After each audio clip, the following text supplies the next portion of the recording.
Okay, let's do this. All right. So good evening, everyone, once again. And on this session, we'll be having a more of like a chat and an eye opener on joining the Big Four, specifically in Nigeria and maybe globally. While we're talking about, of course, joining the multinationals across the world. So, with specific focus on the Big Four, I would just like to quickly reiterate what the Big Four means, right? So the Big Four consists of the big top four accounting firms, also known as consulting firms globally, right? And this comprises of Deloitte, PwC, Ernst and Young, and KPMG. So before now, there used to be, I think, Big Six, then became Big Five, and subsequently Big Four. So if you need more details about what their full details mean, then maybe you might want to go online to check the details, right? So, but basically, for the purpose of this call, we have Big Four who all have presence in Nigeria. So Deloitte, being one of the Big Four, is recognized with a green dot, right? PwC has more like an orange color, and we have what we call the I have a display here. Can someone see the other presentation I'm showing? I'm sharing my screen. Can you see the other screen I'm showing now? No, I can't see it. All right, let me quickly share that so that I want everybody to have, because I'm aware that not everybody knows what the Big Four is. From my little experience, I've observed that. All right. How about now? Yep. All right, fantastic. So we have the Deloitte, which is known for the green color. We have Ernst and Young, yellow. So EY means Ernst and Young, not Ernest and Young. I know so many people say Ernst and Young, so it's Ernst and Young. So we have the KPMG. KPMG stands for Clinvel, Pitt, Marwick, Gordelia. So they asked me when I was joining KPMG back then, what's the meaning of KPMG? And even though I know it, but I could not spell it that time. So take note of that. You might be asked already interview questions. So also we have PwC, which stands for Price Waterhouse Cooper. So I'll quickly go back to my other slide now so that we move fast with the session. Just a minute.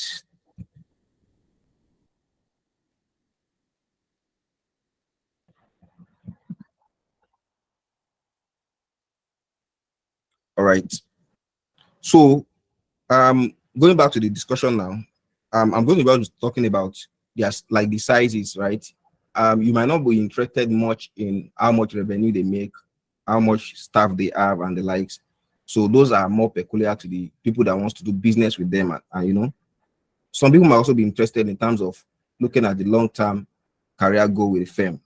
But more specifically, the purpose of this conversation is why do you want to join the Big Four, and what should interest you in joining the Big Four?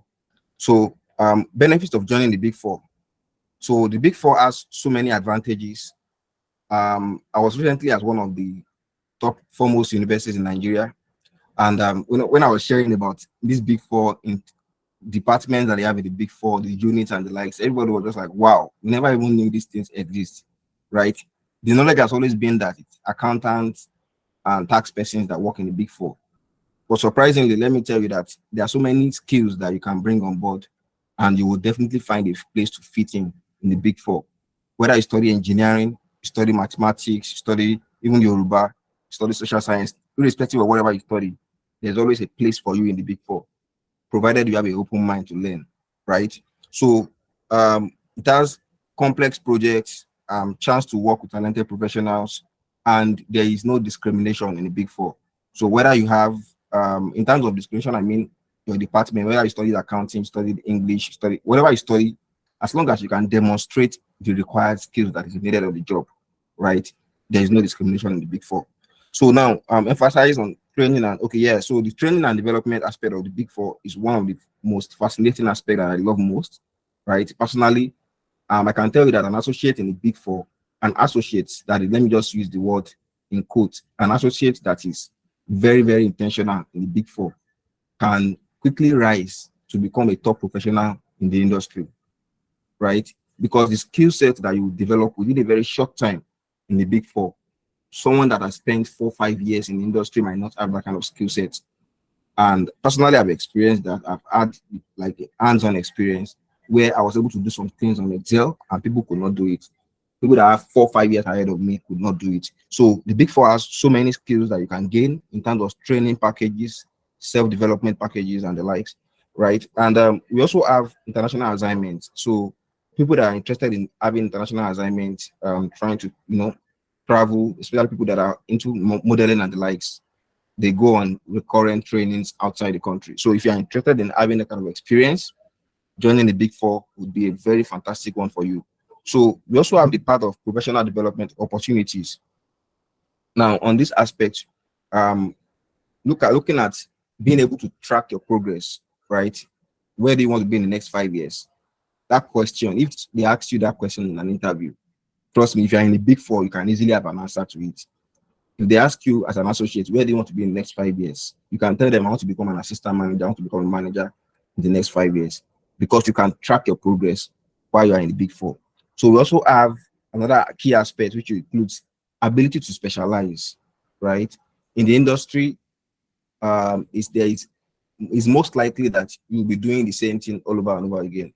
But in consulting, you have diverse clients, you have multiple projects you're working on that gives you a wide and robust knowledge, right? So what you stand to gain by joining the Big Four is that you can specialize in an area, and let's say when you get tired, you can even move to another unit or department. So we have different areas, including audit, tax, advisory, consulting. Under consulting, we have so many aspects also. We have IT consulting, we have robotics, we have data analytics, we have strategy and transactions. So we have so many departments that you can easily fit in depending on your expertise. So professional development opportunities in the Big Four is a plus, right? Joining the Big Four. Now, furthermore, we can also look at the exposures to diverse industries.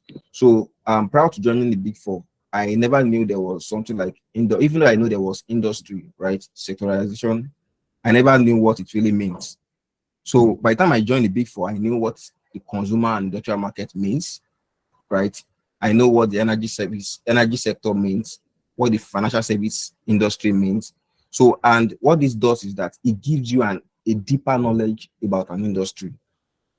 Joining the Big Four and working with a particular department is not just all, right? Once you get into the Big Four, let's say you are working in the audit department, for example, you get to work with whether the consumer industrial market, financial services industries, energy and natural resources, and what have you, depending on where you are specialized in. But the benefit is that you stand to know everything about something, right? You know everything about, let's say, the consumer industrial market now, and then you have knowledge about every other department also, being in the Big Four.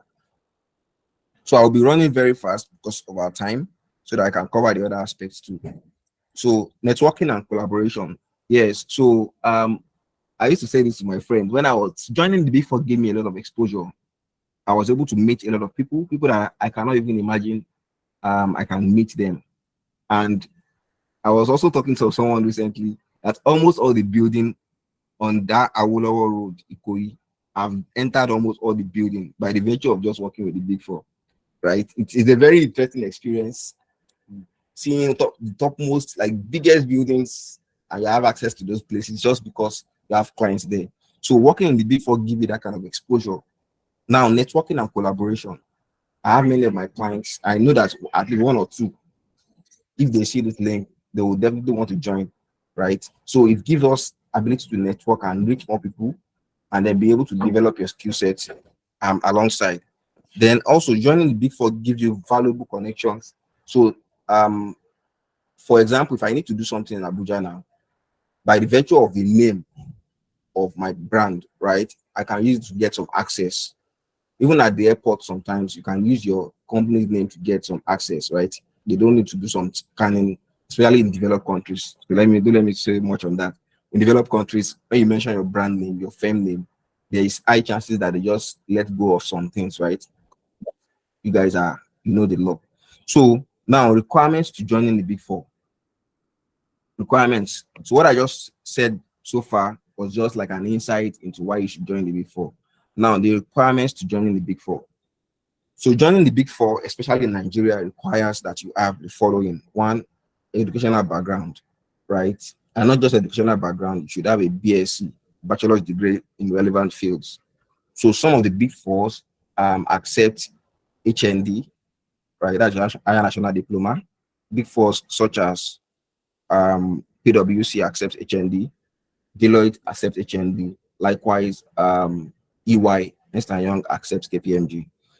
Sorry, they accept HND rather. So if you have HND, you can join all these Big Fours I've mentioned, except I think KPMG is the only one that still accepts only BSc for now. So BSc, so why am I not saying BSc in accounting or BSc in economics? BSc in anything is welcome, right? So you don't have to say, because I studied social sciences, I studied this, I studied that. So BSc in anything is welcome. And it's a plus for you if you have good arithmetic skills, right? Because of the aptitude test that you need to write, gaining access into the firm. So second aspect is also getting professional qualifications. So some roles may prefer candidates with professional qualifications or certifications.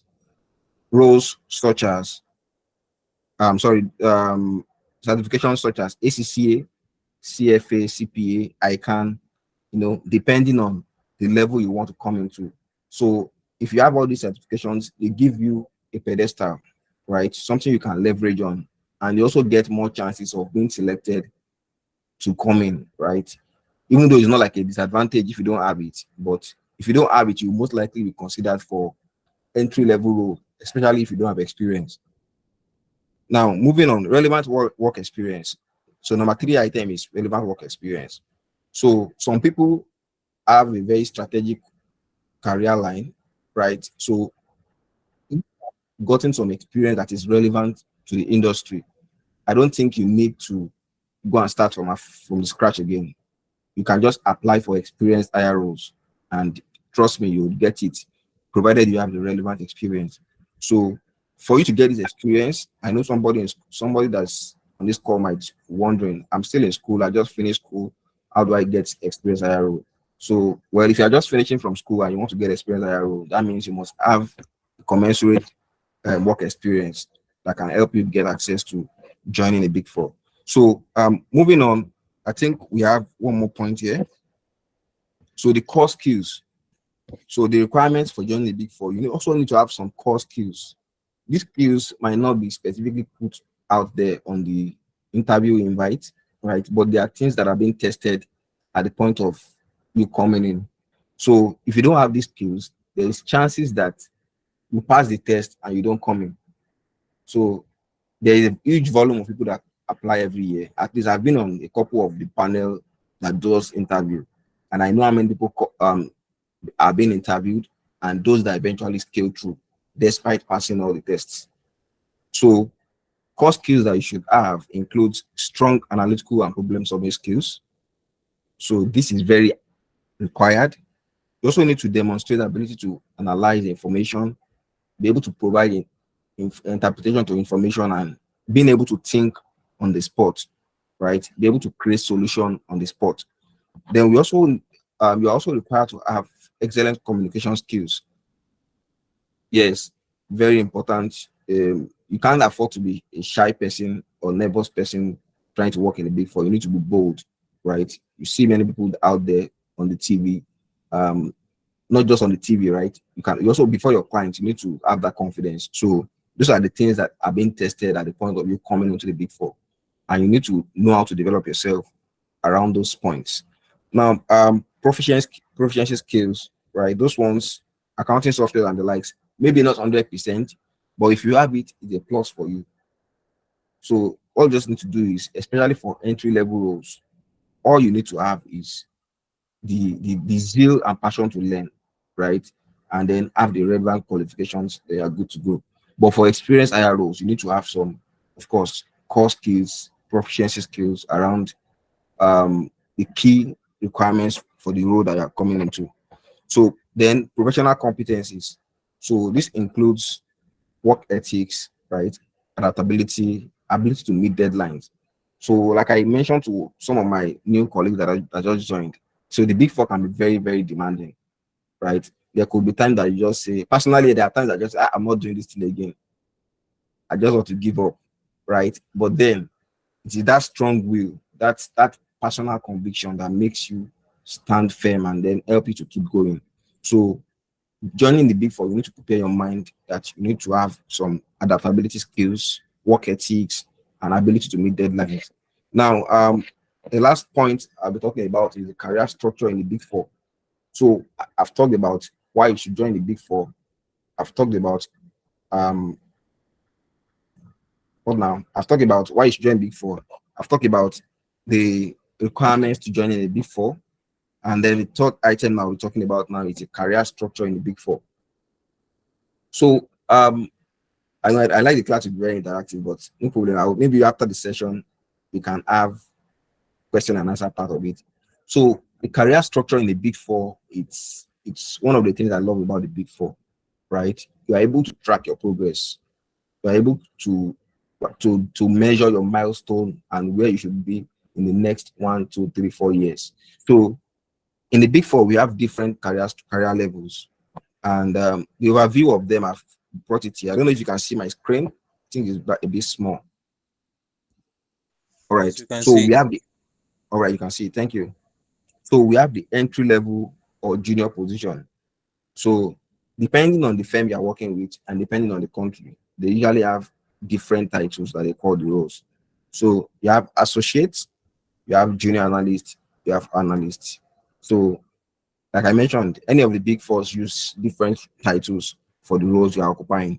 If you are doing okay, let me just use a general word now. So for the back-end roles means people that are doing the finance function, non-client facing roles, right? They have a different title that they call them, while the client facing roles also have a different titles. So client facing roles mean that people that do like auditing, accounting, yes, taxation, that provide those services to the client. That is the client facing role. While the non-client facing roles are people that work to make sure that things go well within the firm itself. So we have people such as the finance department of the firm. So you can work in the accounts payable department of the firm, for example.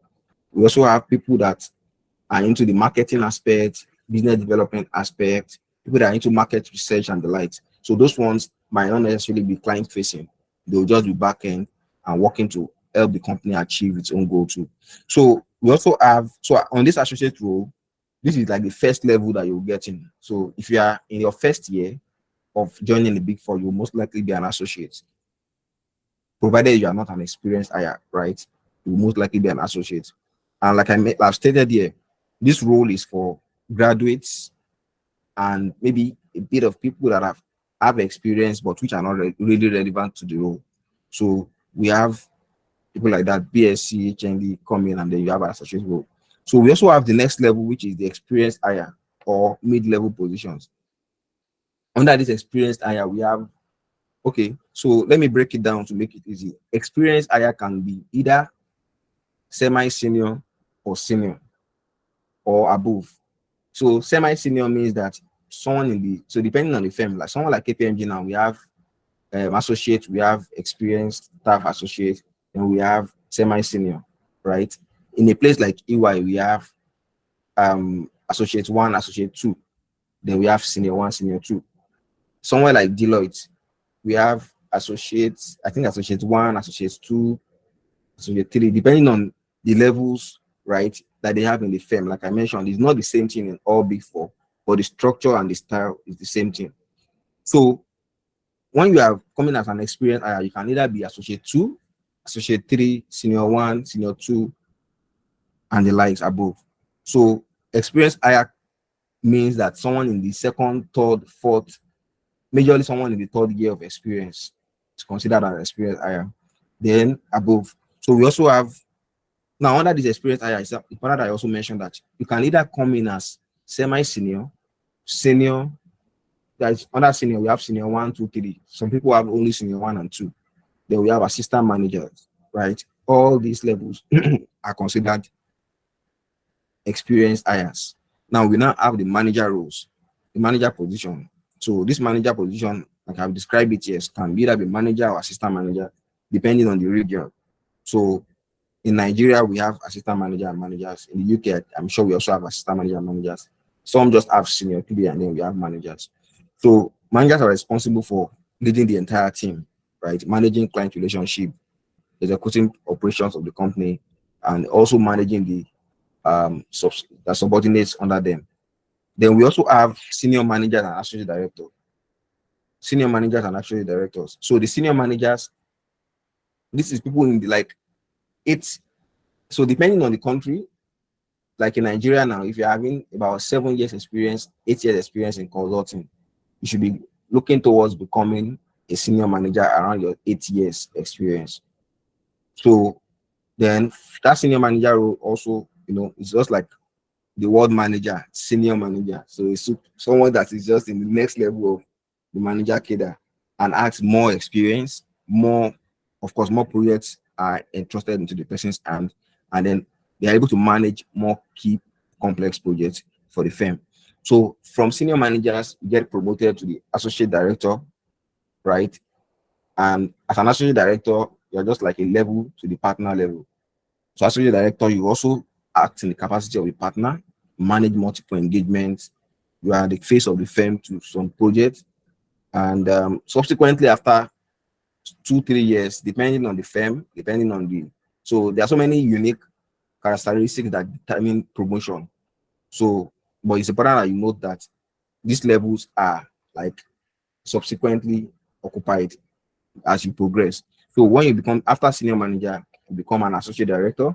You spend 2, 3, 4 years depending on your department, and after associate director, you become a director or partner. So the word director is used here because for non-client facing, so I don't know how the Big Four does it such that someone that should become a partner can eventually just become a executive director, right? Just because they are not client facing. So, but that doesn't stop in terms of their career line. That depending on the interest of the person can still push further and eventually become a partner, right? But that's why you need to know what role you are playing in the Big Four. Are you client facing or non-client facing? So at this point, you will either become a director, like executive director, or you become a partner or a principal. So partner and principal are used interchangeably. They are both the same thing. Then afterwards, you rise to the final, which is maybe the global level, regional level, becoming a regional partner, or becoming a, like in terms of the country itself, you can become a country managing partner and the likes. So these are the levels that we have in the Big Four. Let me just quickly run you through again. We have associates, we have semi-seniors, we have seniors, we have assistant manager, then subsequently you become a manager, let's say 7th year or 6th year, depending on the promotion cycle. Then after manager, you become senior manager. Then after senior manager, you become associate director. After associate director, you become a partner. So the partner, now I know that there's something that they also call equity partner, salary partner, but that one is for executive level. So for now, the most important aspect of you is to know the requirements, that is, what is the entire package about joining the Big Four. And I think in this very short session, you've been able to gain insight into the requirements and relevant information you should know while trying to join the Big Four. So earlier, I think that's all from my end. Yeah, that's all from my end. Thank you so much, Richard. Now, I just want to sample check the people we do have on the call. The people we have on the call, is there anyone that is interested in hearing about how to join Big Fours outside of Nigeria, for instance? Yeah, you can raise your hand. You can tap on the raise hand function. Let me know so that I can know if it's something we need to do. Okay, fantastic. So Richard is still here. So Richard is still here. That's fine. Everybody, you can drop your answer. That's fine. I don't want to lose the people trying to join the call. Okay, great stuff. Now, Richard is still here, and we're going to make it as interactive as possible. And you will have, because it is a mentoring session, so it is not supposed to be us dishing things out to you. We're just trying to let you see the things you may not have, you may not know, or you just need deeper insight and all of that. And it is very important that will also allow you to ask your questions. Okay. So I would quickly talk to you about joining the Big Fours outside of Nigeria. So just because I'm in the UK, I'll use, let me see if I can just share a tab instead, or a window. Give me a moment. Do, do, do.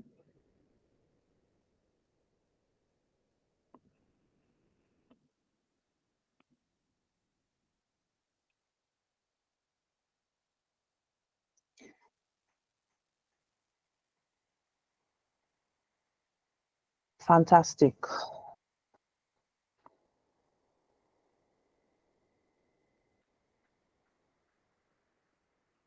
Okay, so let me quickly run us through. So I'll be doing two things. I'll be adding the people that need to join the call. Oh dear, give me a moment. You see, my work is not easy at all. Okay, so joining an international Big Four firm. Okay, so everything Richard has said is so important, because I see the importance in terms of you cannot apply to a place that you don't really know, if you get what I mean. So you need to have like an understanding of what you're applying to, not just because people are saying Big Four, Big Four. You'd be like, let me just apply. You need to know exactly what you're applying to. So I'll run through these slides quite quickly. And forgive me in case there is anything looking dodgy on the slide. I had to put it together in less than like 15 minutes, I promise you. So so I'll be talking quickly about the key discussion points will be the recruitment process, which I believe you'll be interested in, the interview structure and sample questions, just because I feel like that's an area you may be really interested in. And see, all of these things also apply to the local sort of firms as well. I don't really see much differences. It's just the only difference is just you're applying to different sort of offices. Now, in terms of the recruitment process, and I'll be touching as to what you may also see from a local perspective, if I remember correctly. And if I don't, Richard can just jump in. Now, in terms of the recruitment process, Richard has covered that part of do your research. So before you start thinking of applying to any firm within Nigeria, outside of Nigeria, make sure you do your research and know them. The Big Fours are typically like the same in terms of structure and how they do things, but there are some things that are still quite different in terms of their methodology and how they approach things, and in terms of like their probably hierarchical structure and all those sort of deal. So there are a couple of differences here and there, but generally almost the same sort of offering, services, and all of that. Now, you need to determine the sort of service line that you want to join. So if you're new, you're just out of school, you're a graduate, this particular session may not really apply to you, because those that are trying to apply to Big Four firms outside of Nigeria will be applying at an experienced higher level. I think the minimum years of experience in a Big Four or in an audit firm that you would be required to have will average between 3 and 5. So if you're a graduate, you're new, you're still trying to get into an organization there in Nigeria, that's fine. You do that. This information may just be useful for you for later. So, but if you're already in a Big Four right now in Nigeria and you're thinking of, joining a Big Four firm abroad, or you're in a sort of smaller audit firm and you're trying to transition into a Big Four or in a mid-tier firm outside, this is also very helpful for you. So you need to understand, it's really key for you to understand the line of service you want to work with. Do you want to do audit? Do you want to do tax? Do you want to do advisory? It's really important. I think those are the big major sort of lines, other than of course those are internal services. So you can start your application by going, I think the first place you can start your process is by going to apply on the website, whether even in Nigeria or outside of Nigeria, whatever country you're looking at. The first point of call, you go to the website and go and apply. You may need to create a personal account. Of course, when you go there, you may be required to create a personal account. So make sure you have all the details you need and make sure those details are accurate. Now, you also need to make sure that your CV is properly put together and you do have a cover letter. A lot of people who have CV, they won't have cover letter. I usually would emphasize, because for me, when I'm giving my personal opinion, and I must say as well on this call, everything both Richard and I are saying, we're not representing any firm. It's just us. It's just our personal opinion. That's it. So don't take what I'm saying as my firm's opinion. No, it's me, my personal opinion, everything I'll be saying on this call. Now, make sure your CV is properly put together. We had a session a couple of months back where we looked at how you can build your CV properly to just prepare you for all of the roles you'll be applying for. So if you do not have a link to that CV, to that video recording, is on our shared drive in the mentees hub. So go look for it and listen to it. So make sure your CV is properly put together. Now, referrals are really, really important. I know severally I've said if you have the right years of experience, you've done your research, you've applied, you need someone to give you a referral. For my firm, I am more than happy to give you a referral from my end. And I know that other people who are also happy to give referrals as well. I remember I've had situations where I've had to reach out to the people within the network to help give referrals to people. So if you know people who work in like EY, Deloitte, whatever, you are feel free to reach out to them and let them to the mentorship page of, and maybe someone will be able to help someone who is already on the mentees or who has access to our shared drive. Please drop a link for this person. Okay, so referrals are really important, so do ask for referral. That will be really helpful. You may be required to complete an online assessment depending on the firm. Some firms, like when I came into PwC, I didn't have to write any assessment. I was coming in at an assistant manager sort of level. So I just had the recruitment chats with the HR person and 2 levels of interviews. That was all I had, and that was it. So you may be required to complete an assessment. Either way, the assessment will just basically be a situational sort of test or psychometric tests.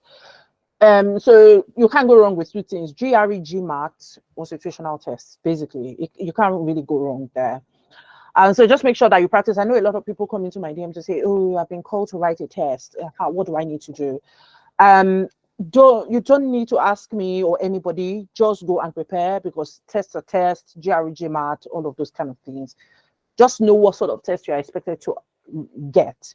So, for instance, I know there was a time there was the tax opportunity in some of those Big 4s and in Nigeria, and some people didn't know what to expect. So it was not the regular GMAT GRE, it was basically tax related stuff. So if you know what you will be asked, you then prepare for it. Then you will also be required to attend interviews, and it depends on the firm. So if you're trying to get into any of the UK firms here, it's usually like a 2-stage sort of interviews where you'll be asked different sort of things. I will get there quite quickly in terms of the sort of questions you'll be expected to see and the structure of the interviews and all of that. But it's usually like a 2-stage process. So if you get through, if you apply and what's it called now? And a recruiter reaches out to you to say, let's have a chat, it means that there is an opportunity there, and you may be called for the next level of interview if the recruiter is fine with you.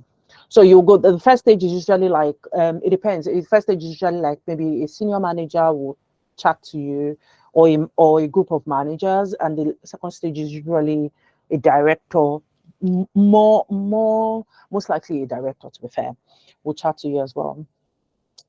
So some firms may invite you to attend assessment centers. So depending, I've had a couple of people reach out to me to say they're going for assessment centers and all of that. Usually when they call you in for assessment, that's what I've seen. When they call you, I've not done one myself. Well, I did when I came in as a graduate trainee into PwC then in Nigeria. It was everything happened in a day. So we had like a group sort of assessment where you'll be in a group and they will give you activities to do. I think is almost similar. And I think what they just want to see is how you're able to deal with group sort of activities, lead orders. So you must demonstrate leadership, you must demonstrate your ability to lead yourself, support other people, hear other people, your ability to listen, and of course ability to solve problems as they come. So what I've noticed in those sessions is even when they give you sort of case studies, they are not expecting you to give the right answer. They just want to see how coordinated you are and how you're able to show leadership. Like you can quickly say, oh, can I lead this part of the team? Or you can bring sort of, so people will keep quiet in those sort of group situation. It may not really go down well. So they just want to hear you talk, make an impression and everything like that. Okay. So that's all in terms of the recruitment process you expected. So once you apply, a recruiter gets back to you. So I also want to talk about this because I know a lot of people will apply and be like, oh, I was rejected. Oh, I was rejected. Now, if you're applying to UK, for instance, some people get lucky. They apply to 1 role, 2 roles, 3 roles, and the recruiter reaches out to them and then they continue with the process. Some people will apply to like 10 and they'll be rejected for all 10. Now, at that point, it's not, especially at that point where you apply and you get like an almost instant response that, sorry, unfortunately, that kind of, it's just mostly because your skills and whatever they're seeing on your CV does not match the role, that particular role that you have accepted, that you have applied for. It's not because you're not good enough for anything. It's just they are matching your CV to that role. So that's why your CV needs to be all put together. I believe I've churned out a lot of sort of content around putting your CV together, doing that. I've talked about it over and over. So find some content around making sure that like your CV is properly put together for those opportunities. Okay. So accounting firms you need to keep in mind. Now I'm going to really talk about this, and it's very, very important. Because we've said joining the Big 4 does not mean you have to join a Big 4. There are other firms you can join, and a lot of people lose out on these. So people just focus on PwC, EY, or see. There you can also migrate within other firms or within firms, whatever. So there are other firms, mid-tier firms that also deliver same sort of service, can give you sponsorship to work in the UK and all of that. So these firms are like top firms that are doing relatively okay. You can apply to them, you'll get the normal interviews and all of that. And if they give you opportunity to work, you can also come in here under this skilled worker visa to work. So because you have been rejected by a top firm does not mean there are not others. I think on this list should be about 11 of them. So you need, for you to say, oh, it's not working, it means you have exhausted these 11 options at the minimum. Okay, so take note of this. So some other tips I will just say quite quickly is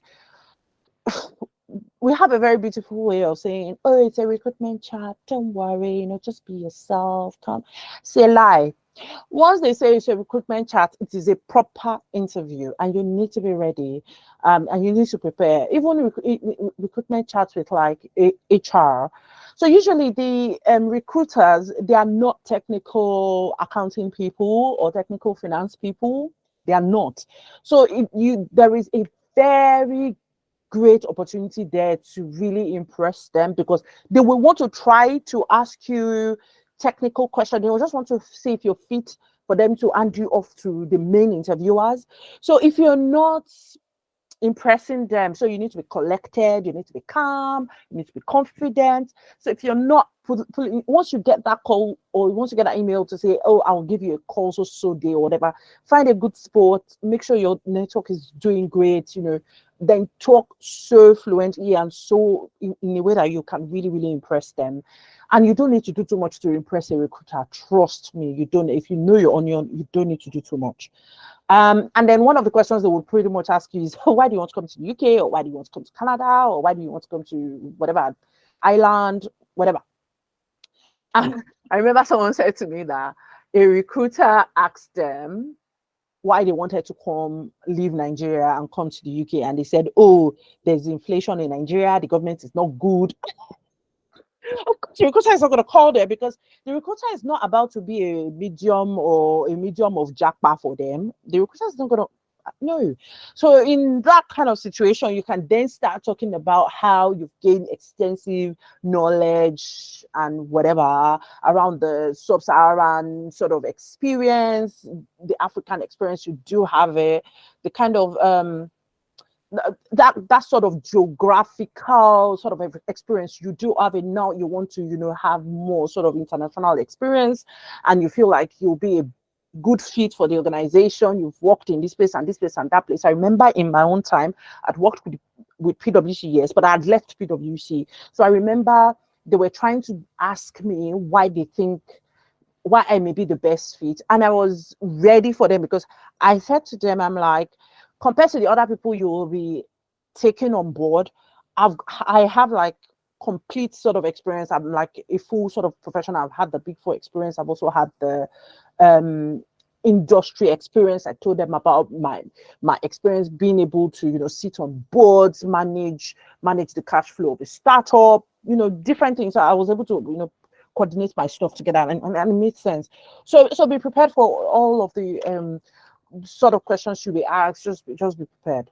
Now, if you do not have prior audit or advisory experience, now, because a lot of people would say, oh, they don't have Big Four experience, they've never worked in an audit firm. There are people, and I've made a lot of posts about even the mentors we have within the network, who do not have Big Four experience, but they got to the UK or wherever and they got into the Big Fours. So you don't need to have Big Four experience. Yes, if you do have that experience, it's easier.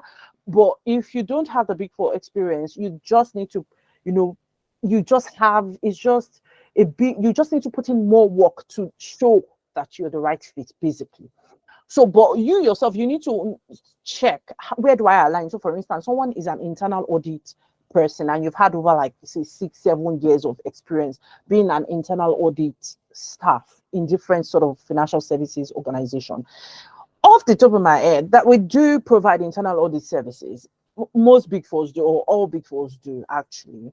So in that regard, you're not coming in as an external auditor. You're coming in the internal audit sort of side. And I think, depending on the firm, internal audit may be sitting in advisory consulting arm. So you can easily come in, bring in that industry experience. I've actually seen people who were internal audit officers and staff in commercial and retail banks in Nigeria, and they got into Big Fours here. So you must just know where your offering lies, and then you must play to it. And also, you must also know the grade to apply for. So a lot of people get rejection because, so for instance, if you go online and trying to apply, some people will see senior consultant, for instance. Even me, I don't know it because I'm not in advisory, and that thing still, I don't know how that structure is. So you see senior consultant. That senior consultant may mean senior manager. Just because you've seen, senior associate, because in the audit side, you can see senior associate, you may think senior consultant means senior associate. It may not be the same. So you must just check and do your research to know that you may have 5 years experience or 4 years experience or 3 years experience when you're applying to be a senior manager. That cannot work. So you must understand the grade that you're applying to. Now, this top tip, 3 years ago when I interviewed to join PwC UK, I was talking so well about IFRS 17 that has just come on board this year. Can you imagine? 3 years ago, it wasn't even 3, it was even say 2019. I was talking about IFRS 17 because I was coming into the insurance industry. I had very limited insurance experience, but I was interviewing for a specialized role. So it means I had to do my homework very well, solidly. I had to read everything I could see about IFRS 17, whatever, listen to videos, watch videos. So I was able to speak so well about it. And I knew even my interviewers, even though they were in the insurance industry, because IFRS 17 had not come into full force, they may not really be caring about IFRS 17 at that time. And I feel like for me to be able to talk about it so well, it was just a no-brainer for them to call me up the next day and say, we're going to give you the offer. Okay. So what are you expected to see in terms of during your interview? So you'll be asked behavioral questions, technical questions, competency questions, industry related questions, and situational questions. So don't worry, guys. I'll send these to the group, these slides to the group, so you can take some time to read the slides and keep it in mind. It will be useful for everyone. And I have lots of questions that Those are the kind of questions you're going to get, to be fair. And you can't go wrong. If you know all of those questions, you can't go wrong when you get your interviews. So behavioral questions: can you describe a time when you can handle a difficult worker, when you handled a difficult worker, and how did you handle this? Now, listen, every question you will get is an opportunity for you to use the STAR approach. I've talked about the STAR approach so much, my mouth is paining me, because that is the way. And usually Big Fours, when you are attending Big Four interviews, that is it. They will say, give me an example of a time when, or they will say, give me whatever. Give me an example of when, how did you do this? So every opportunity you get when you get interviews is an opportunity for you to say an example of a time when you did something. Okay, so you're not just going to say, oh, I'm detailed. What are those things we used to say? I'm very detailed, I'm very analytical, I'm an expert. You have less than 2 years experience. I don't know what you are experting, but yes, I'm an expert. All those things that we say in an interview, it does not work. You need to convince, you need to be able to convince whoever. And this is any interview. You see all these things I'm saying applies to any interview whatsoever that you're going for. So they will ask you all of these questions. I remember during my own time, and that's why I put it under the technical question. I interviewed for, was it Deloitte? And I messed it up because they asked me this particular, talk me through a detailed approach of how you audited the loan balance of a commercial bank. And the only reason why I messed it up is, as at the time I went for that interview, I personally had not been responsible for that part of an audit before. So it was easy for me to mess it up. So you will get technical questions. So I think what I could have done differently was to say I had not been involved in that sort of technical area before, but I've been involved in this. So can I tell you about this? So maybe that would have solved the situation, but I knew I'd messed it up at that point. So competency questions, how do you prioritize? All these sort of questions you will get. So as long as you know that you need to use the STAR approach, which is situation, task, action, and result. When they ask you a question, think of a situation of a time when you did something. And what I usually tell my mentees is, don't start thinking at that point. If they ask you a question and you have to cook up that story that time, it's not going to fly, because we're all humans. Your body language will give you away. Okay, so in that time you cannot cook up a story, so just answer and move on. But what I say to my mentees is, before you attend any interview, you need to have written down all your stories. Your story needs to be all put together before you attend the interviews. Now, using the STAR approach, if you're going to interview for a Big Four and you do that, and you're thinking, how many stories do I want to write? These are 5 important areas that you need to think about. If you have at least 1 story each year, you'll be able to answer any question they throw at you. Technical competence. So if you're an auditor, for instance, and you're going to interview for anything in the next couple of months, you must know IFRS 17, because that is and you don't have to know it in detail. You just need to know, you just need to like have an idea and be able to engage, because that is the trending thing. Now, in terms of auditing standard, ISA 315 revised. You need to know it. It's so simple, it's so easy, but people don't prepare. So they will ask you a technical question around that. So you need to understand it. Then working in teams, have 1 or 2 stories. That is so easy. I have 1 or 2 stories of a time when a co-worker did something, but just make sure it is really professional and how you manage the clients, all of those things. Have those stories, write it out and read it over and over again. Growing relationships with your clients, relationships with your co-worker, and all of that. Then motivation and excitement, of course. You have story around how motivated you had to get to work, to do your beats, and create examples as to how that has helped you in time past. The other one is commercial awareness. Do you know the business of the firm that you're trying to apply to? You need to know the business. So if you've done something similar, you may be working in a bank now, you want to come to a Big Four, that's fine. When you were in the bank, did you understand how the bank made money? Did you understand how your role supported the bank to make money?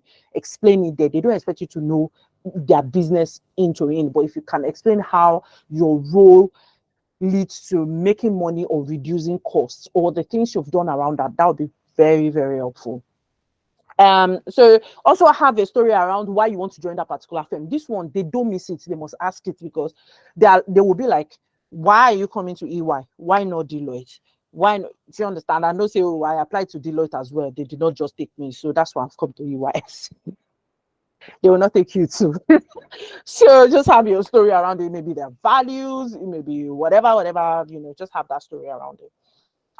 Like I said, write your stories down, like write it down. I remember that it was A4 paper, A4 white paper. I wrote all my stories down and I read it until I wrote my story down until, in fact, if I tell you the story, you see the way I am talking to you now, and I'm full of energy. Exactly. You guys stop cracking me up, please. So these are sample questions. I'm not going to go through them. These are sample questions, and these are also sample questions that you would probably get. There are lots and lots of questions. The only other thing I just wanted to talk about is you will get into that point where they will ask you question one. They may ask you, just make it short, make your story short. Don't bore them. They are not interested in your story as such. They just want you to convince them that you're a right person. So don't make it too long. Now, they may ask you up to 8 questions or give me an example of, and listen, I spoke to my director. My director is one of those people who interview people to come into PwC UK. And one night as we were walking, so we're just talking, just a water cooler chat. And I was asking him, I was asking him, for you guys to be honest. And I was asking him, like, when you interview people to join the firm, what is the most, what do you see about, what's it called? Candidates that really puts you off or really makes you be like, no, I'm not taking this person. And he's like, see, I'm not going to even answer that. I'm just going to talk to you generally. Candidates don't listen when you ask them a question because you're so prepared. You go in there, you are not even listening to the question they're asking you. You're just talking. It's at the point during the Bowder Dash that you're saying, you'll be like, please, what did they even ask yourself? Because you're too, so calm down. Sometimes when they ask a question, you can reframe the question and say, this is what you can rephrase it and say, this is what I understand by the question. you can rephrase it and they'll be like, yes, that's what they're asking. And then you will now answer the question. So he says, for example, I will tell them, give me an example of a time when you'll be talking about how you are an expert in auditing cash. That's not what they're asking you. They're asking you to give them an example. So all they're saying is just go straight into the start approach. Just say there was a time, and then not just there was a time. You can say 2 audit cycles ago. I have so much to talk about, but we don't have the time. In terms of the kind of things you even say, because if you don't write the story down, you say, oh, I led a team. A team of how many people? Okay, I delivered the audit. Everybody delivers the audit, plus the people who delivered it on time and the people who don't deliver it on time, all of you delivered the audit. So you must go down into saying you agree the timeline with the clients. When the time was approaching, something had happened on the team, you have to be very clear. So what did you do? And then there must be a problem that you are solving in your example. So it's not as if you are discussing your job description. I read the regulatory clinical. That's not what they're asking you. Was there a problem you had solved, given the context of the question they had asked you? Okay, guys, I've talked so much and just conscious of time. So I think that's basically it. Thank you, everyone. So I'm just going to stop sharing my screen now, and I will allow everyone to ask their questions. So if you've got any, thank you, guys. So if you've got any questions, unmute yourself and ask the questions. And if you don't want to unmute yourself, please do type your question in the chat box and Richard and I would answer. Adedayo. All right, good evening. Thank you so much for your presentation and thank you for sharing with us. So I would just like to ask, in terms of Big 4, in who's this person that wants to get me drunk? Sorry, Adedayo. Continue. Okay, so do somebody have to have an experience in Big 4 Nigeria before he or she can be considered in any Big 4 abroad? Okay, so I'll answer that question quite quickly. And the answer is No, you don't necessarily have to have a Big 4 experience in Nigeria.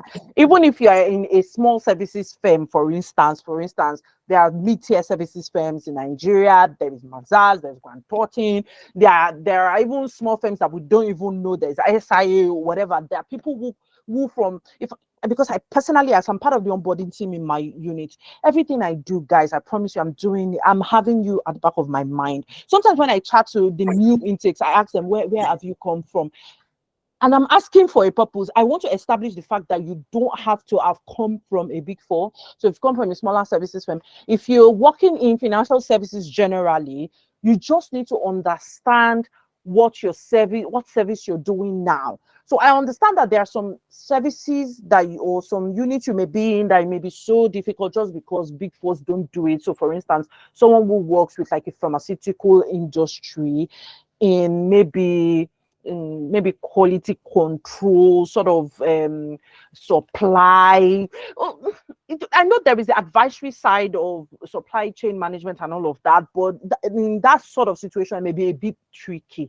But if you're in a Big 4 and you have, so guys, please, people are asking questions in the message tab. If people need links to the Mentees or the Drive, please, guys, help me drop the link with them. So for those that have asked for the Drive, I will grant all the access later. Probably if I don't do it today, I'll do it tomorrow. Okay, so yeah, that's it. So you don't necessarily have to have the Big 4 experience from here. Mid-tier firms, fine. If you're in the financial services and you can align your value proposition back to what the Big 4 does, that should be fine.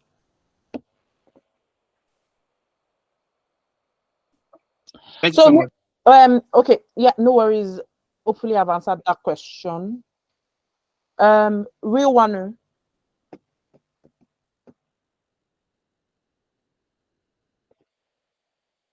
You would have to unmute just in case because you're on mute. So All right. Good evening, everyone.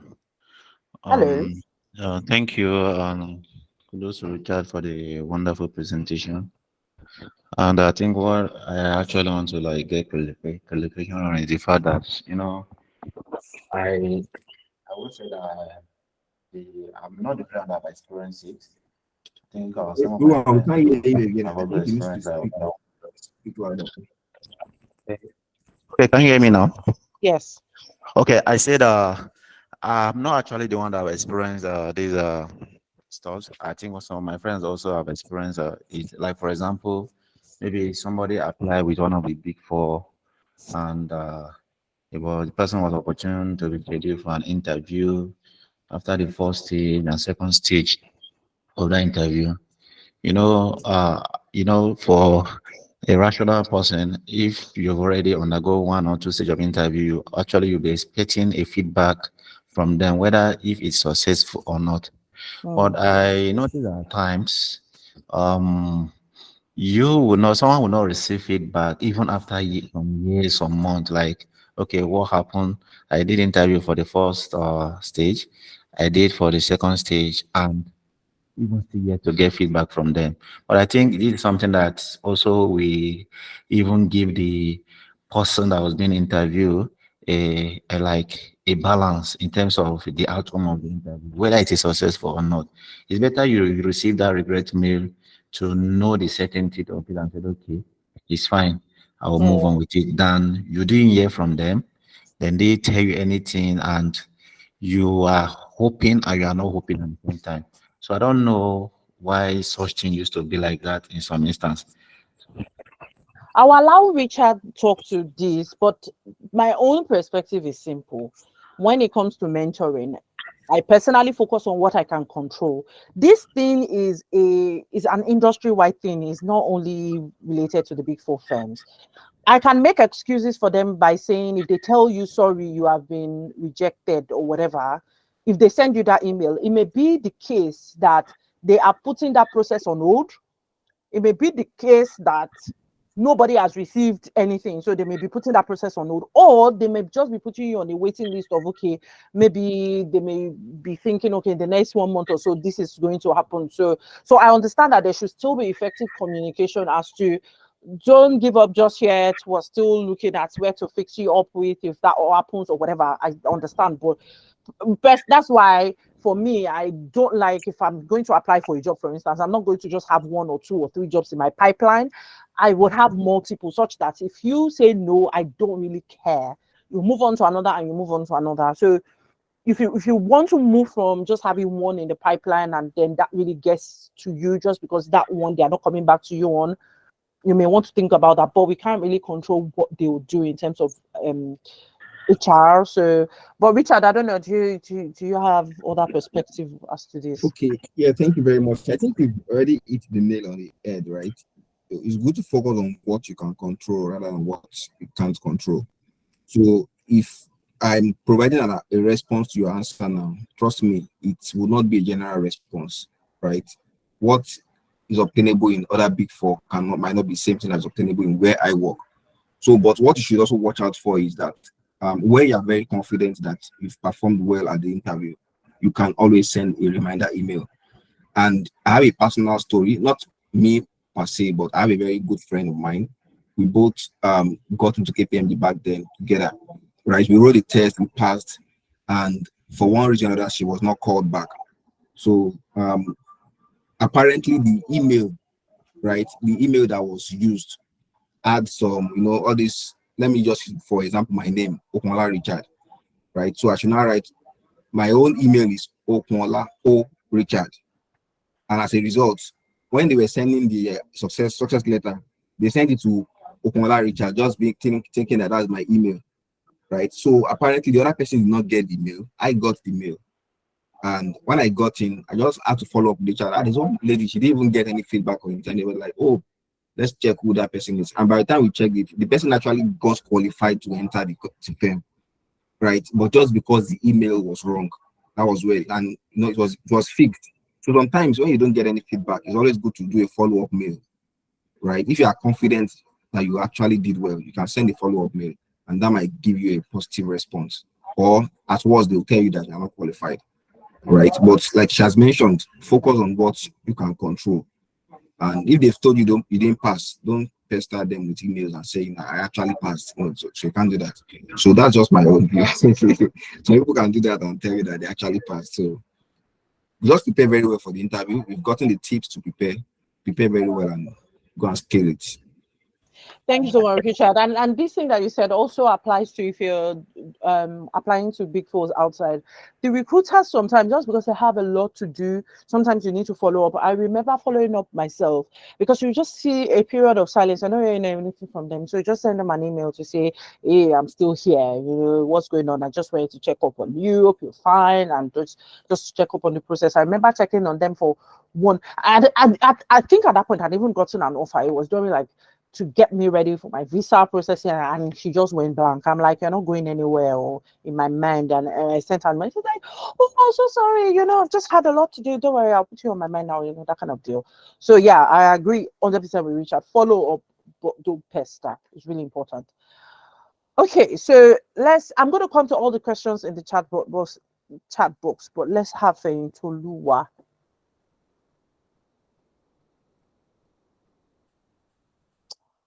You can unmute.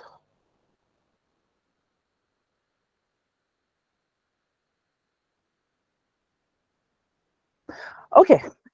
We have Palumi. Palumi, you go ahead. Hello and good evening.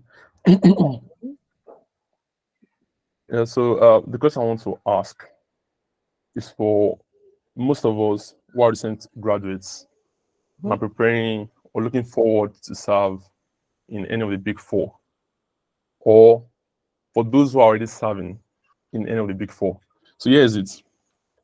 Most of those who have contacted that are working with any of the Big 4s, right, and they are done with their service, I asked them what's happening, what's going on with you being, getting retained, and they say they're not getting retained. And for few of those who are going to get retained, they ask them to stay about 6 months before they come to work. So my question is, for those of us who are recent graduates, and for those of us who are, looking forward to serve in any of the Big 4s, what is it that we can do to make sure we get retained after our compulsory service? Okay, Richard, do you want to take this one? Sorry, I lost him at some point. I had to rejoin. I know I can you rephrase the last part about being retained, right? Like when you finish your NYSC, then you're being retained. Is that correct? Yeah, exactly. Yes, Okay, yes, yes. definitely. All right, thank you very much for that. So actually there is two ways to it, right? The first aspect I'll speak to is the capacity for the firm to retain you, right? There are some instances where, trust me, if you are joining places like KPM, the Big 4 generally, there is always people in the pipeline waiting to be admitted. In fact, people that have gotten the offer, but to resume. I have one of my seniors then, he's now outside the country. He got offer in like June. Let me just use an example. We are in 2023 now. He got offer in like June 2022, but he did not resume until after like a year in 2023, just because they have a lot of people that are in the pipeline to resume. So if that's the case and you are just finishing your NYSC, there is high chances that you might not be retained because there's a lot of people in the pipeline. That's one aspect. So number two, from personal experience that I've had, another reason why people might not be retained is based on their skill sets. Some people have not demonstrated any skills to show that they can still work in this capacity, right? I've seen people that personally I wrote recommendation and, based on the approval of the management, the people were retained. Likewise, otherwise, other people can, even when they want to be retained, when you see their performance, these guys should not be retained. So you need to also know that you being an intern, you being an NYSC does not mean that you are an outcast. During that role, demonstrate skills. In fact, wow everybody, impress if you need to do that, such that when you are leaving, it will be very difficult for them to say, oh, we cannot retain this guy. So I don't know if you get that, but it's very important to make yourself very, very relevant and indispensable, such that by the time you want to leave, everybody will be fighting to make sure you are retained. So that's my own view. So those are two scenarios. One is the fact that the capacity that is, I think the opportunity available in the firm at the moment, if there's no opening at the moment, then you might not be retained. Then the second thing is now being relevant. So if you are relevant, even out of 10 people, they can decide that, despite the fact we have a very tight slot, let's bring this guy in. So those are the two spots I have. Thank you. Yeah, and I totally agree with you, Richard, because Thank you. I remember back in Nigeria when we had interns. Some interns were, I think, they would just sit with the chief administrator, and then they would do, I don't know, but they will be helping with buying supplies, and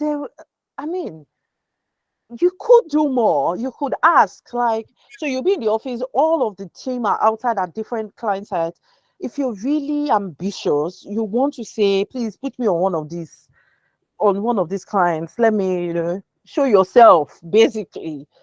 So I totally agree with Richard. In fact, this doesn't have to be Big 4, whatever. Anywhere you are, even where you're currently working, there's something you're not doing right now that someone probably just a level ahead of you is doing.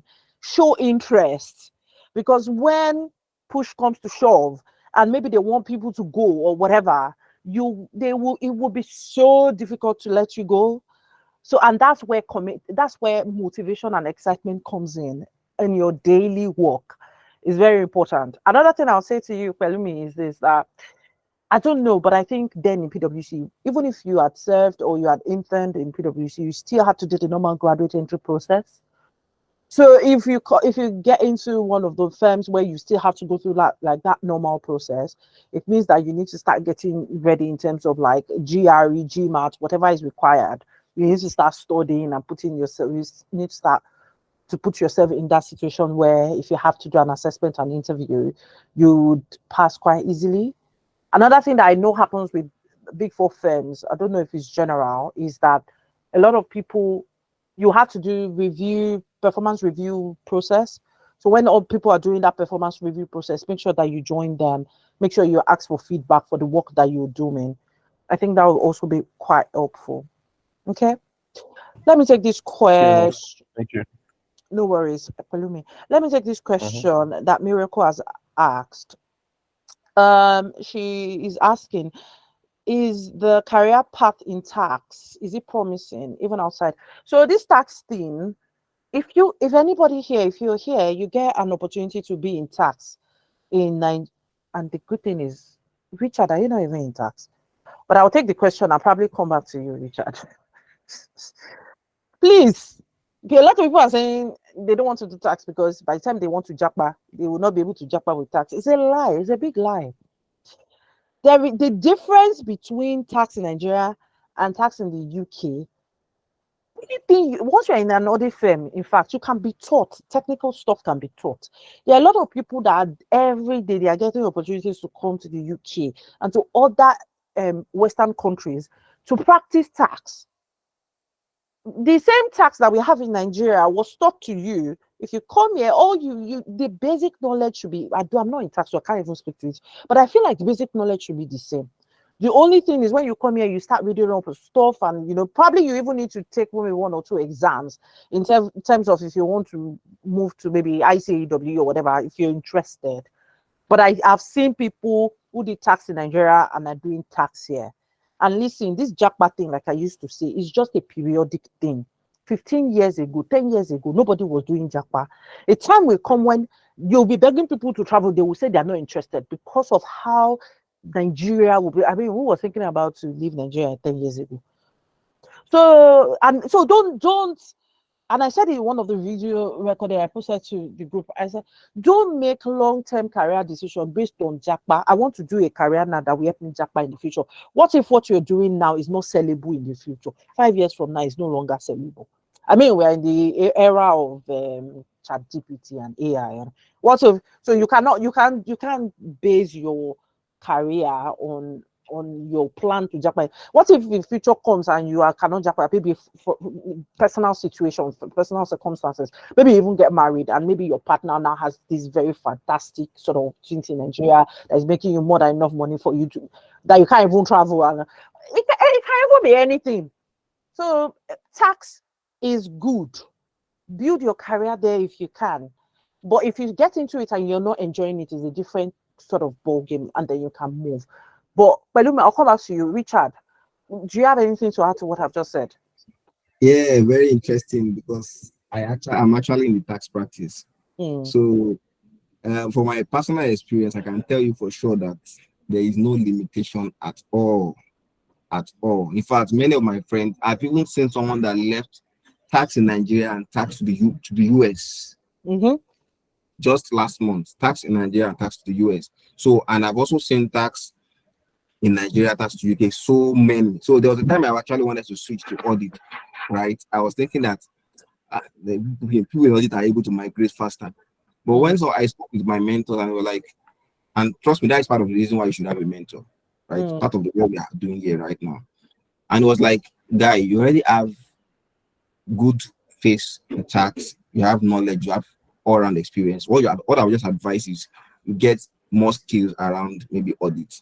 Don't try to diversify, right? And trust me, today it's paying off, because if I had gone back to audit, maybe I would have gone back to associate or semi-senior. And the beautiful thing about it is that even in tax, like I mentioned, you can migrate to especially the UK, because the tax laws are very, very similar. Yeah. The information that you just need to know is maybe some little changes that happen there, right? So it's not a big deal. And trust me, one thing I've learned about this consulting profession is that it is more like an apprenticeship. Yep. So someone that did not go to school at all, you can come in. I'm not saying that you should not go to school, right? Don't get me wrong. But what I'm trying to say is that if you didn't go to school at all, you don't have any knowledge, but at least you have ambition, you have zeal to learn. When you get into the Big 4 and they give you tasks, you are doing it. Till you get to manager level, trust me, if it's not about the academic certification, you can learn any skills that you really want to learn. So being in tax is not a limitation at all. At all. Yeah. And did you guys see Taiwo Yedelewa has just been appointed as what has he been appointed as now? Fiscal policy. Yeah. Yeah. See, wherever you are, just be a shining light there. That is all that matters. Now, if you don't intend, even if you intend to japa in 2 years, in 3 years from now, you don't have to japa on job basis only. There are other routes for you to leave Nigeria. There are other routes you can go for your MBA. You can, there are even new, because these countries are also looking for fantastic talents. So they are being very, very creative as to the opportunities that are available. So if you're in tax, because I know there are a lot of you guys that have reached out to me on this issue, please don't leave tax. If you enjoy it, you like the people, and the people in tax are so chilled. And honestly, I know you guys have your busy season, but it's nothing compared to us. So I'm sure it is an enjoyable sort of line, and it also gives you the opportunity to carve out what do you call expertise. For you to be an expert at something is easier than when you are in audit. So it's easier for you to be known for something. So hopefully that has been sorted. Miracle. Okay, Toyosi, let's have you.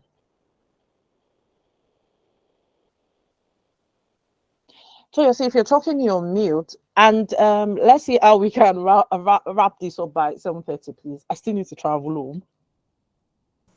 Okay, good evening. Hello. Yeah, good evening.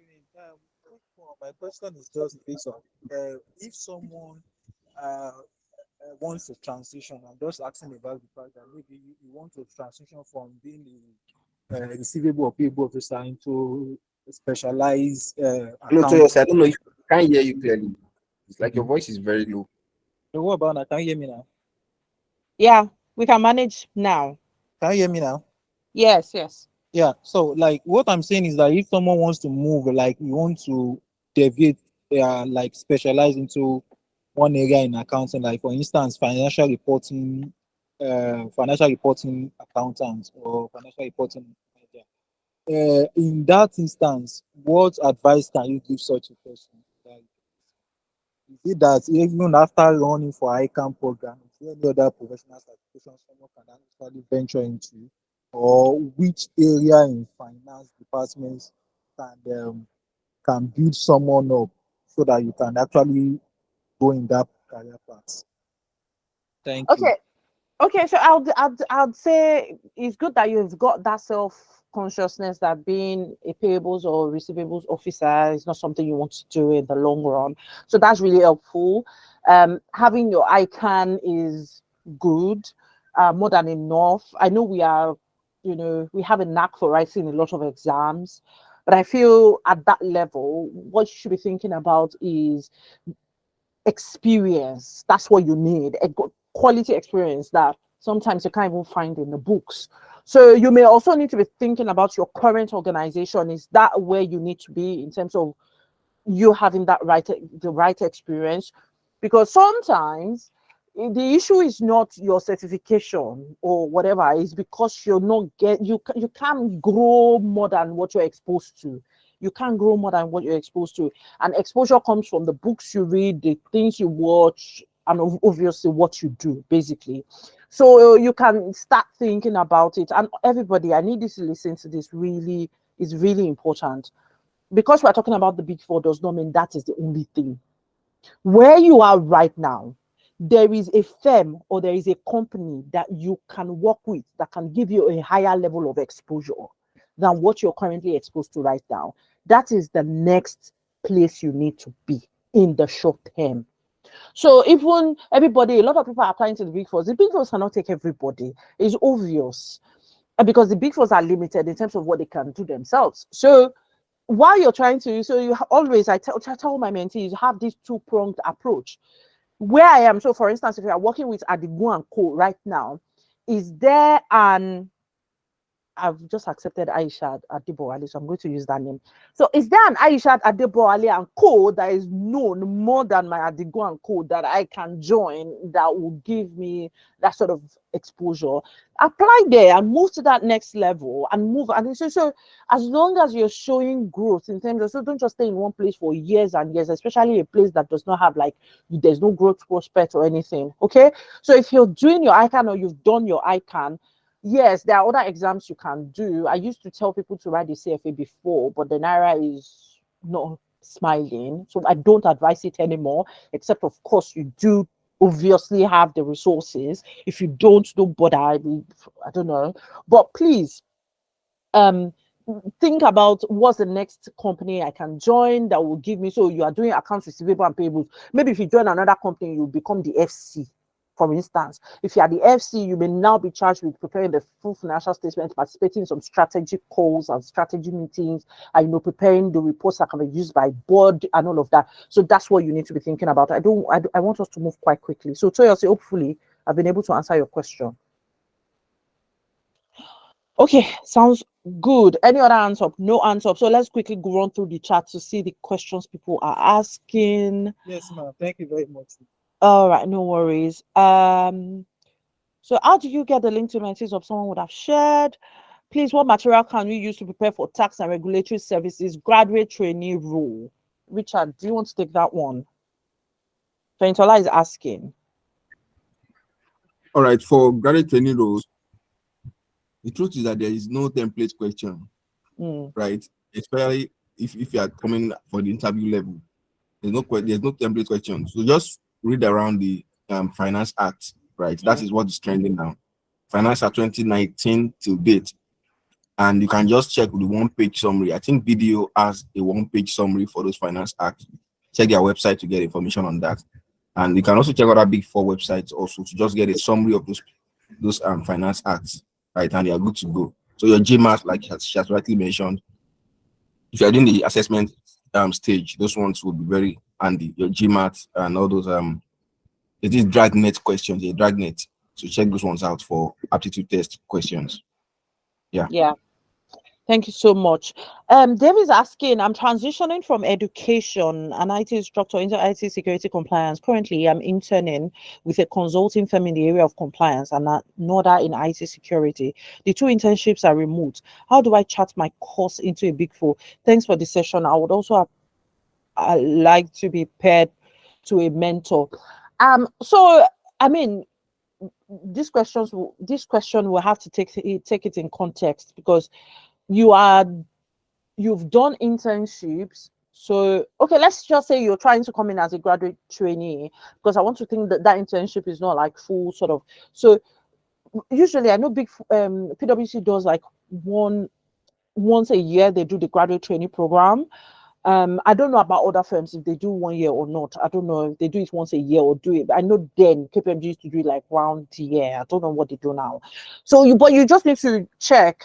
These are the Big 4s. I'm not just the Big 4s, and especially because you are in IT, there are IT companies that have names, and there are also consulting companies that you can join that can help you grow your career. So think about it, have a strategy. I know there is this job search strategy template in our shared folder. You can list out all the companies that you are willing to work with. In fact, you are in IT, you can join any of the banks, you can join the IT unit of any of those banks. So because that is practical knowledge. In fact, personally, if you are there's some lines that you'll be in that I would not even honestly advise you to join a Big 4. If you are in IT, if you are an investment person, go and look for investment firm. That's where you will get the real practical experience. All those investment firms, all those FBN, Quest, Coronation, all those merchant banks, Rand, that's where you should be. Mary Stem, all those places, that's where you should be. If you're an investment person or you are finance, all those places, that's where you should be. If you're in IT, there are IT startups, IT firms that will give you like that. You'll be building things in banks. I've got a brother who was in GCB, he's now in the UK. He was in IT. In fact, he missed PwC at the last stage by some chance, but he's doing really well, building, coding, all these things that they do. So you don't look at the Big 4s only. Those banks, in fact, insurance companies, all of them are building one app or the other, trying to fix their transaction portals and all of that. That's where you need to be. So not just the Big 4. So go and check out all those companies you can work for. Go and check out to get into those firms. or those companies, and then practice will get through the interview process. If you need to do an assessment, all of those things. But I would not say don't be limited to the Big Four whatsoever. Now I'm going to talk quickly about the mentee thing you said. The reason why we're having group mentoring program is because cumulatively we have over 500 people who have asked to be mentored, and we have about 22 or 23 mentors within the network. It is almost impossible to mentor everybody one by one. So that's why we've initiated this. Now, if you have urgent need, like your need is urgent, like someone needs to talk to me now, right now, send me a chat. I can then pair you up with someone and just say, if I know that your need is really peculiar, like you just need information or whatever, I can then chat to Richard to say, Richard, I've got this issue. Please, could you help me attend to this person quite quickly? Then it will be able to support you, and that applies to other mentors as well within the network. So, Dave, you can chat me up if you need to, if you've got an urgent need. If not, just send me a question. I can send you a couple of voice notes to get through whatever you have to discuss quite quickly. Okay. Hopefully I've been able to answer your question. So Richmond said, thanks for the presentations. How do I get the slides to the presentation? I will share the slides. I don't know if Richard is happy to share his, but I will share the one I presented on the mentees up. So I'm happy to do that. How can a person join the Big Four via NYSE? Any aim to look out for? Richard, do you know if anyone can join the mentees up via NYSE? Like you want to serve there? Do you know if that opportunity is available? Yeah, there are opportunities available, but I can't specifically state how you could get in, right? But I know that there are opportunities available. For my firm, for example, I know that when you finish your NYSC, there is a graduate training, right? Application available. You apply just like every other person, and you get in, follow the process. So that's just what I'm aware of. I'm not sure there's any other special scheme that says NYSC transitions to maybe graduate training directly. Yeah, and I appreciate that you're asking this question, Richmond.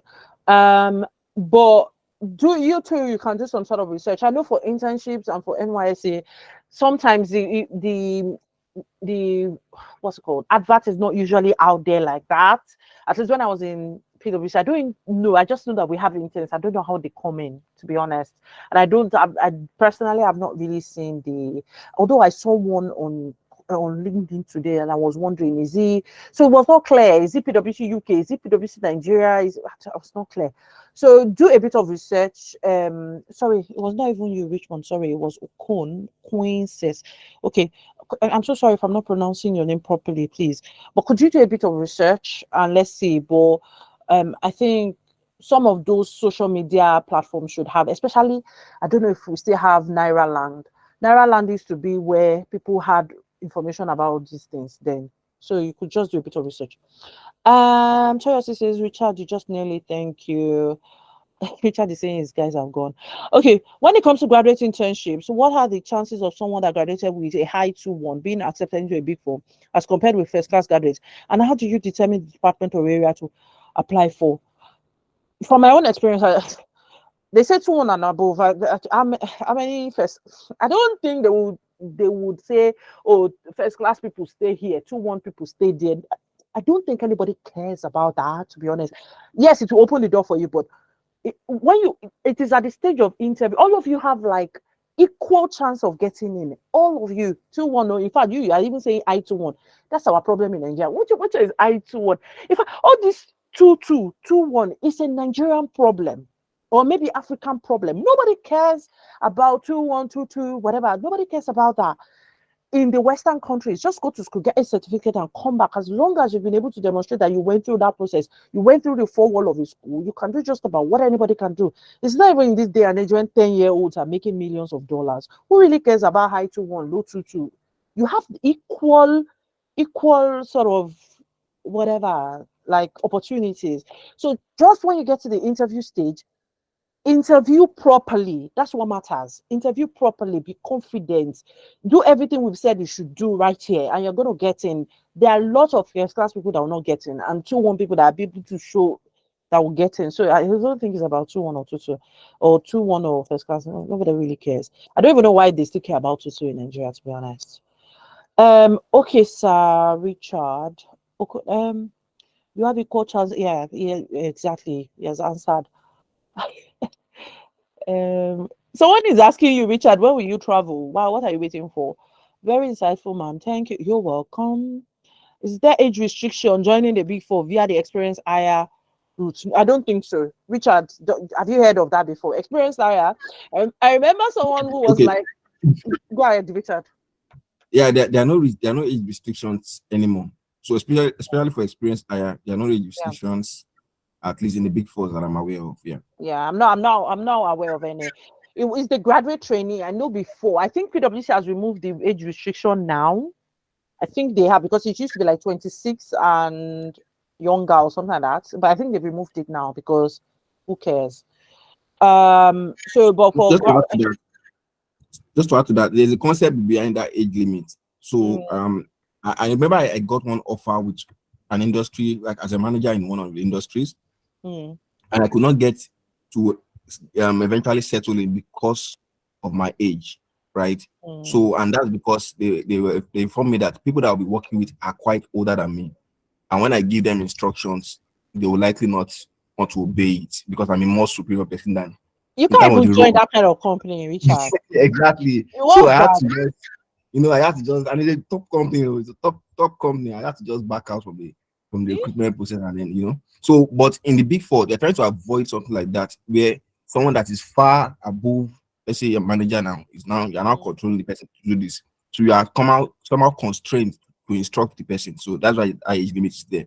But I think that's been removed now, sure. That's been removed now. Nobody cares. Anyways, I kind of understand what you mean, but there's no way you even want to work in that kind of place. Anyways, so yeah, no age restriction.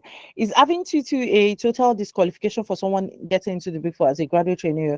I think Richard alluded to it before, but Richard, can talk about this tutu again. I know there are some firms that would say no, outright no, and I think it's because they want to reduce the number of applications they get rather than anything else. I feel like that's where they're coming from. In the UK, nobody cares. Most Western countries, nobody cares. But I think they still care in Nigeria. So, but Richard, what do you think? What the other Big Four? What was their stance on Sufi? Okay, I think Nigeria cares about almost every single thing. Like even the relevant things, sometimes they care about. I'm always surprised sometimes when I see an interviewer asking for. So there's a person that I know that person had, I think, NYC exemption. And like, no, you must go to the NYC camp. You must present that you go to the camp. I was like, how does that relate to the role that the person wants to play in the company? Right? Apparently, the person got a better offer. So sometimes some of the requirements are just to shortlist.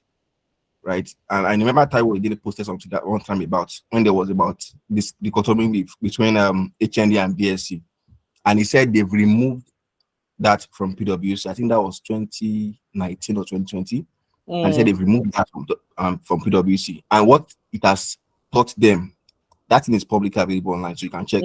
What that taught the firm is that sometimes those people that you even cut off because of their this kind of degree, they are even smarter than those that have first class. So for other firms, I just think that is a way to just embrace it, that this is yet it's not everybody that did bad in school that actually does not know anything in quotes. So, but of course, like we always encourage, all fingers, we have five fingers and they are not equal. But nothing says you also have to be the least of those fingers. Right? You don't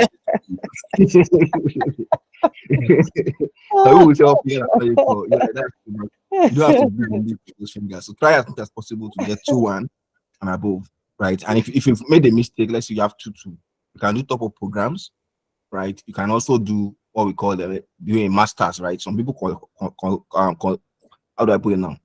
They prefer that you have a master's degree that can override that BSc. So we just go with that, yeah.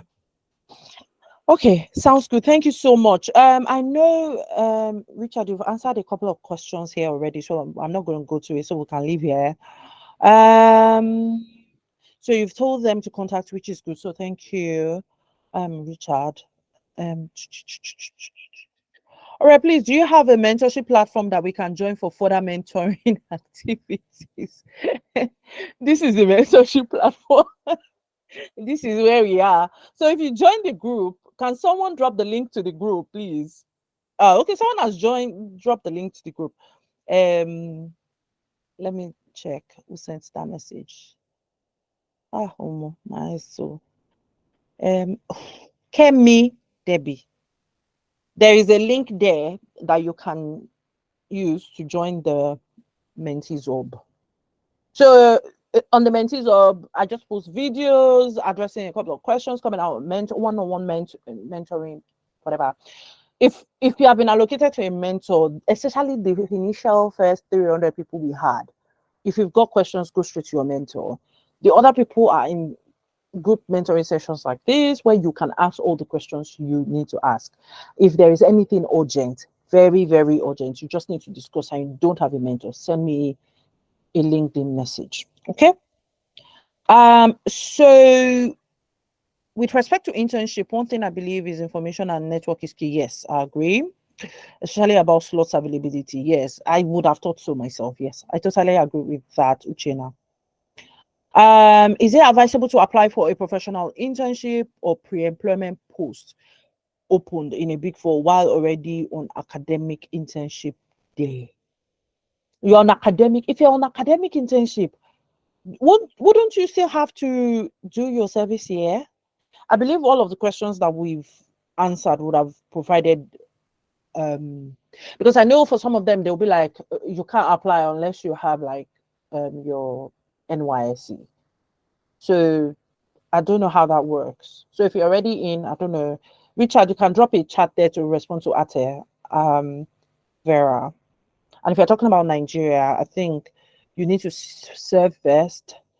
So, but if you're not talking about Nigeria, you should be able to apply, I believe. Thank you. Who is this person?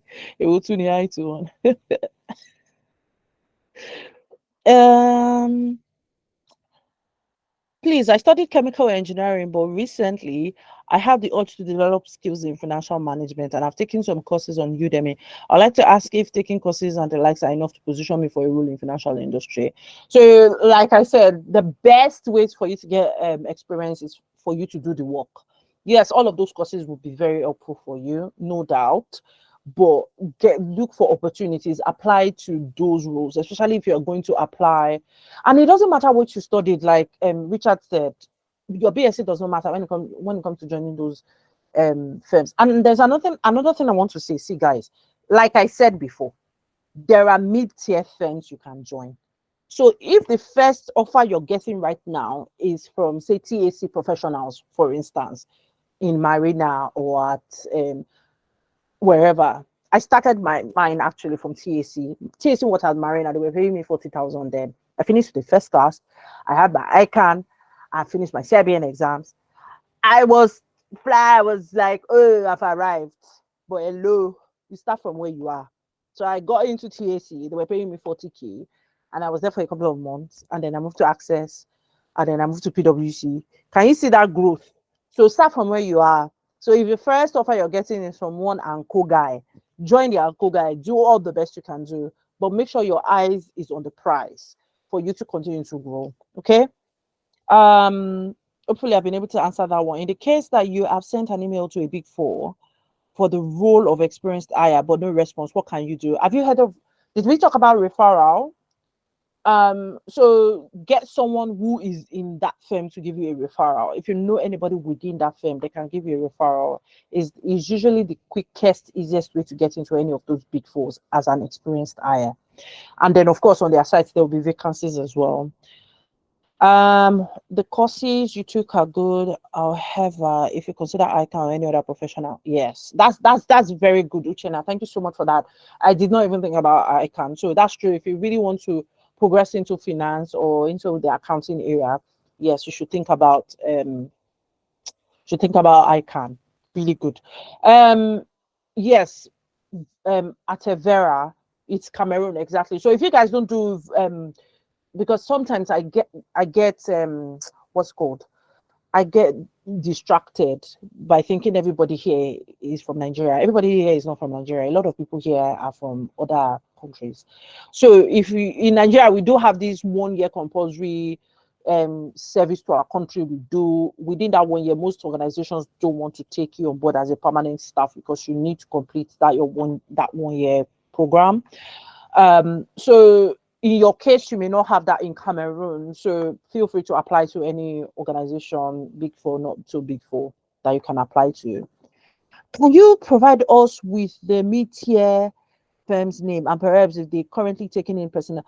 When I say mid-tier, that's medium-sized firms. So if you're in Nigeria, for instance, we've got, and anybody can help me as well. So we've got likes of Mazars, Grant Thornton, SIO, PDABO, BDO. We've got them. There are many, and we've got so we've got Accenture. Although Accenture is not, I don't think Accenture does auditing, but they do other stuff. So we've got all of those guys that you can join as well. There are audit firms and all of that. We've got tax firms as well that you can join. Exactly, Transact. I think there's Wise. Is it Wise? There are a couple of those that you will get good experience. Exactly, Quarry, Dafinone, I guess. So that you will get good experience from there as well, and then you can go from there to exactly. See all of those. See, there are many. So you start from where you are. So if you are in one anchor, you can move from that anchor to BDO, or you can move from there to Transact, and from Transact to wherever, like that. Okay. At Mayowa, who is Mayowa? Okay, Mayowa knows themselves. Someone is asking for your LinkedIn name. Atore, thanks a lot. I appreciate your time, and Richard, looking forward to asset management, investment banking sessions. Do we have those sessions, though? I don't believe that we do, but I don't know. We can talk about it. Thank you, everyone. I think this is about it that we can go. We've really taken a lot of Richard's time as the visiting mentor. Thank you so much. So thank you so much, Richard. Thank you everyone for participating. See, guys, we've got a lot of sessions every weekend. When you go before you think about I'm there and everything, go and check our timetable first. Between now and the first week in August, Saturday, Sunday, 6 p.m., there is something going on every weekend day. Is there anything like that? So make sure you always check and make sure that you are part of all of these sessions. If you need it, join it. It's free. Nobody's charging you anything. Have fun, get all the knowledge you need to progress and grow and be supported. Okay? So thank you so much, Richard, and thank you, everyone. And I'll see you tomorrow if you're going to be on that one.